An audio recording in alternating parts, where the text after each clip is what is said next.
नमस्कार दोस्तों, दूरदृष्टि के इस चैनल में आपका स्वागत है। ये यूपी पीसीएस का भी जो मेंस एग्ज़ाम होने वाला है उससे रिलेटेड ये 2019 के मेंस का जीएस का फोर्थ पेपर है जिसको सॉल्व किया है। तो आप इसका सलूशन देख सकते हो और कैसे ये, क्योंकि ये बहुत हेल्पफुल होने वाला है मेंस के लिए। आप अगर मेंस का एग्ज़ाम देने जा रहे हो, ये इन फ्यूचर दोगे तो कैसे लिखना है, कैसे डायग्राम बनाने हैं, फ्लो चार्ट बनाने हैं, किस तरह से प्रेजेंट करना है, पॉइंट वाइज करना है, किस तरह से एनालिसिस करना है, कितना लिखना है, लगभग इसका आइडिया मिल जाएगा आपको। और इसी तरह के मैं जल्दी जल्दी आपको, क्योंकि मुझे भी मेंस देना है और एक्चुअली मैं अपना ब्रीफ इंट्रोडक्शन भी किसी भी वीडियो में दूंगा जिसमें कि मैंने लगातार मेंस दिए हुए हैं और मेरे साथ के कुछ लोगों ने सिलेक्शन भी लिया हुआ। जो हमारे साथ में जो ग्रुप है उनमें से जो अच्छी कॉपी रहती है उसको मैं चाहता हूँ कि इस यूट्यूब प्लेटफॉर्म के माध्यम से मैं आप तक शेयर कर सकूं ताकि वो आपके मेंस राइटिंग में हेल्पफुल हो सके। और ये यूपीसीएस के लिए नहीं, यूपीएससी, आरएएस या फिर अभी उत्तराखंड का जो पीसीएस आपको देना होगा सभी में हेल्पफुल होगा। तो मैं मेन से रिलेटेड, चाहे वो ऐसे की हो या जीएस 1 2 3 4 पेपर हो या ऑप्शनल से रिलेटेड हो, मैं सभी को बारी बारी कॉपी आपसे शेयर करूँगा और आप उसको देख लेना। बीच बीच में मैं बताता रहूँगा कि किस तरह से इसको लिखना है, राइटिंग प्रैक्टिस करनी है। इवन मैं खुद भी कर रहा हूँ राइटिंग प्रैक्टिस, तो मुझे भी मेंस देना है। तो आप ये देख सकते हैं इसमें कि इन जनरल कितने मार्क्स का, ऑलमोस्ट 8 मार्क्स का या फिर 12 मार्क्स के, 2 मार्क्स में सेग्रीगेट हो जाते हैं क्वेश्चन। और आपको 10 जो क्वेश्चन होते हैं वो 8 मार्क्स के और 12 क्वेश्चन होते हैं वो भी 8 मार्क्स के। 10 क्वेश्चन जो होते हैं वो 8 और 12 मार्क्स के होते हैं, मीन्स 80 और 120, means total 200 marks in 3 hours. तो देखिए इसमें जो पहला क्वेश्चन है वो क्वेश्चन जैसे पूछा गया था, मैं इसकी टेलीग्राम चैनल में इसका पीडीएफ भी आपको शेयर कर दूंगा। लेकिन उससे पहले आप थोड़ा सा ये देख सकते हैं कि किस तरह से आपको लिखना है। कुछ क्वेश्चंस मैं बता दूंगा, अदरवाइज़ आप पॉज करके या फिर स्क्रीनशॉट लेके आप इसको देख सकते हैं। ये पीडीएफ भी आप डाउनलोड करके अच्छे से देख सकते हैं इसको।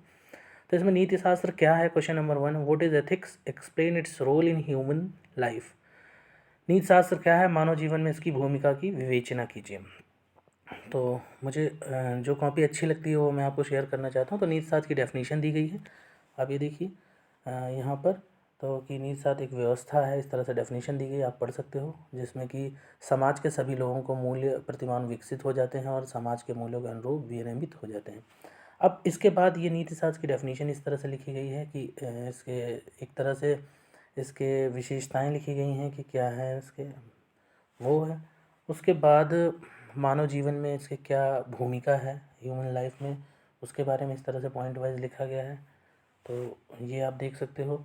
नेक्स्ट है उसके बाद दूसरा क्वेश्चन है कि किस तरह से मूल्य और नीति शास्त्र कैसे कोरिलेटेड हैं।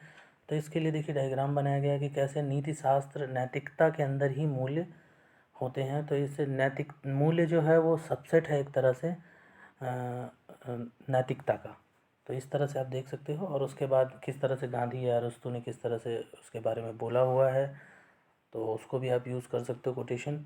अब यहाँ पर अंडरलाइन भी आप कर सकते हो। जैसे ये है कि इसका उद्देश्य क्या, एम क्या होता है, तो वातावरण का निर्माण करता समाज में, और जिससे परिस्थितियाँ बनती, परिस्थितियों से कृत्य होता है और कृत्य से मूल्य बनते हैं। तो इस तरह का आप डायग्राम भी डिफरेंट डिफरेंट आप यूज़ कर सकते हो, फ्लो चार्ट। उसके बाद अब इसमें पूछा, नेक्स्ट क्वेश्चन है जिसमें लोक सेवक की नैतिक जिम्मेदारी पूछी गई। तो एक सब लू करके हमने कोडिंग हम यूज़ करते हैं, सब लू, जिसमें सेल्फनेसनेस और होता है। उसके बाद तो इसमें लोक सेवक के जो जो कि नोलन प्रिंसिपल जिसको बोलते हैं 7 हैं यूके में 1995 में। अब ये सारी बातें आपको इसमें भी और भी एडिटिव आप नोट कर सकते थे कि यूके में एक 1995 में नोलन जो थी वो कमेटी थी, नोलन एक कमेटी थी जिन्होंने 7 जो विशेषताएं बताई हैं, पॉइंट्स दिए, जिसको कि हम लोग साहिलू कोडिंग एक बना रखा है। वो इस तरह से SAHI, SAHILOO।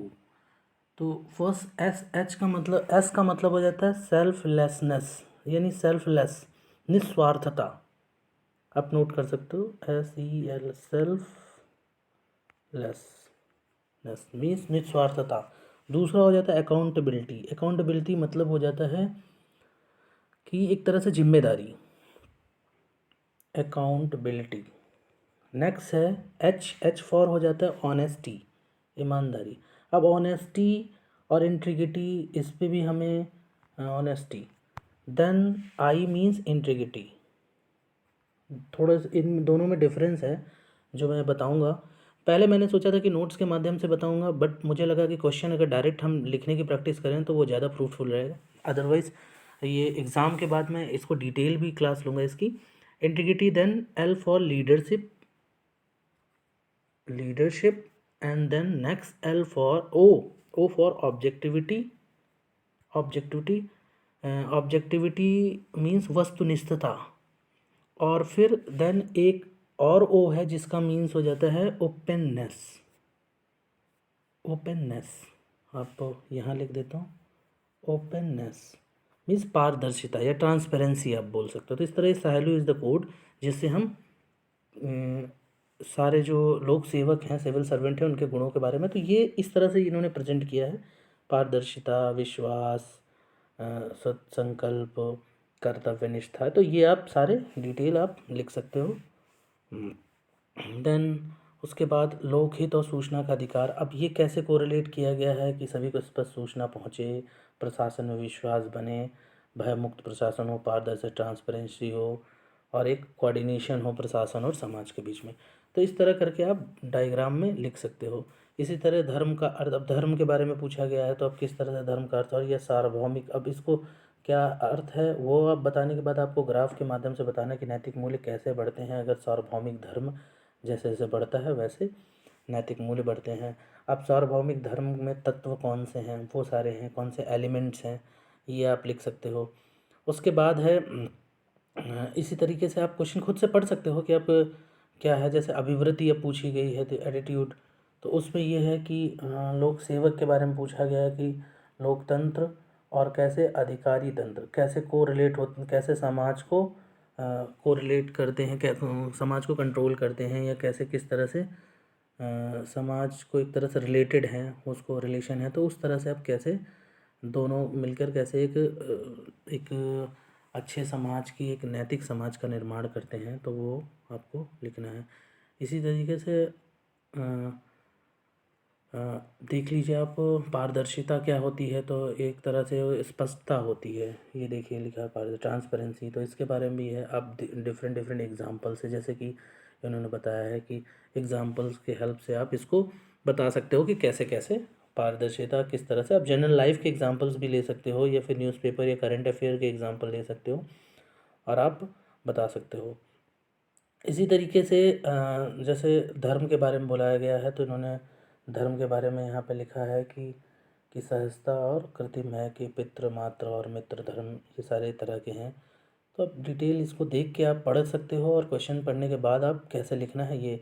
इसी तरीके से कार्ल मार्क्स के ने जो समाज के बारे में समानता लाने के लिए बोला था कि एक हैव होता है, एक हैव नॉट होता है, मीन्स एक बंधुआ वर्ग होता है और एक सर्वहारा वर्ग होता है, और दोनों में क्या होता है, संघर्ष होता है, कॉन्फ्लिक्ट होता है, और कॉन्फ्लिक्ट के बाद जो लास्ट में बनता है उसमें लगभग एक इक्वल, एक सोशल, ये सभी को बराबरी का अधिकार मिल जाता है और एक हो जाते हैं, पक्षपात नहीं होता है। इस तरह से इन्होंने किया था, और इसके लिए द्वंद्व इन्होंने बताया था कि संघर्ष, कॉन्फ्लिक्ट होना जरूरी है, हैव और हैव नॉट में, मीन्स बंधुआ वर्ग में और सर्वहारा वर्ग में।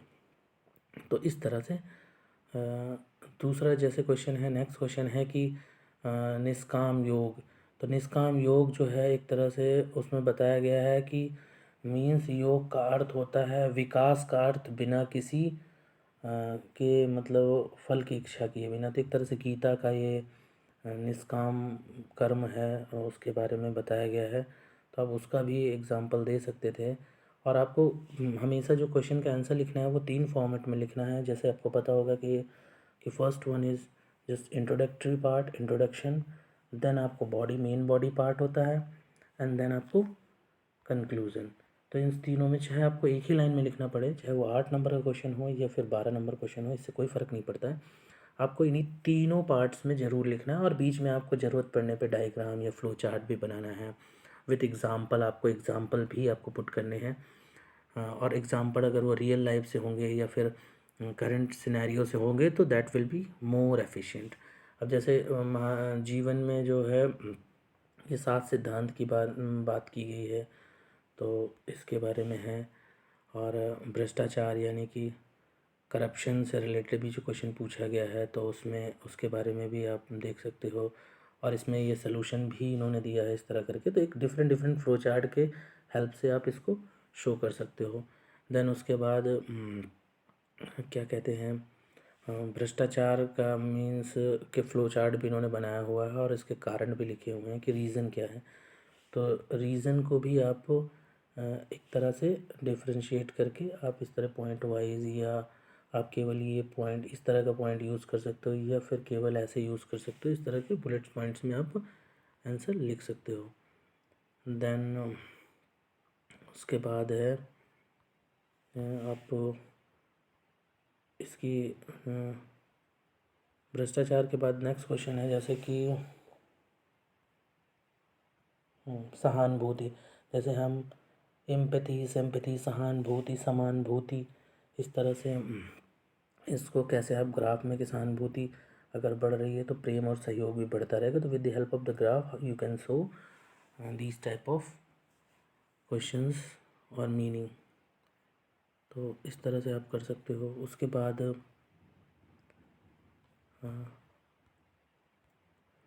इस तरह से अभिवृत्ति भी कई बार पूछी गई थी, कई डिफरेंट डिफरेंट। तो आप यह अभिवृत्ति का अर्थ क्या है या इसको किस तरह से डिवाइड किया जा सकता है। तो देखिए संज्ञानात्मक, अफेक्टिव, बिहेवियर और कॉग्निटिव। संज्ञानात्मक, भावात्मक और व्यवहारात्मक। तो इस तरह से आप लिख सकते हो आइदर इंग्लिश और हिंदी। और इसकी क्या ज़रूरत पड़ती है, इसकी सूचनाएं क्या हैं, ये सारी चीज़ें हैं, तो ऐसे करके आप लिख सकते हो। लास्ट में अगर केस स्टडी की बात आएगी तो केस स्टडी भी और अच्छा लिखा जा सकता है। मैं दूसरी अभी कॉपी में आपको दिखाऊंगा कि किस तरह से केस स्टडी लिखते हैं। उसमें कैसे आप सेग्रीगेट करोगे टॉपिक वाइज कि कौन सबसे पहले तो कौन से मूल्य थे उसके बारे में लिखना है, फिर कौन से उस मूल्य जो हैं वो प्रभावित पक्ष कौन सा होता है, अफेक्टेड जो होता है वो कौन होता है, और कौन कौन से मूल्य के प्रो और कॉन्स आपको लिखने हैं सभी के। और लास्ट में कंक्लूजन देते हुए मोस्ट अप्रोप्रिएट सोल्यूशन देना है विद पॉजिटिव नोट्स। तो इस तरह करके आप लिखना है। मैं आपको दूसरे क्वेश्चन की हेल्प से आपको बताऊंगा। अभी आप इस कॉपी को अच्छे से देख लीजिए और मैं इस तरह के बहुत सारी कॉपी आपको दूंगा। बस आप सपोर्ट और कीजिए और please like, share and support, ताकि मैं और भी अच्छी अच्छी कॉपी ला सकूं। मैं खुद की भी कॉपी अभी लेके आऊँगा और आपको दिखाऊंगा कि किस तरह से आंसर राइटिंग करते हैं। तब तक के लिए थैंक यू। जय हिंद।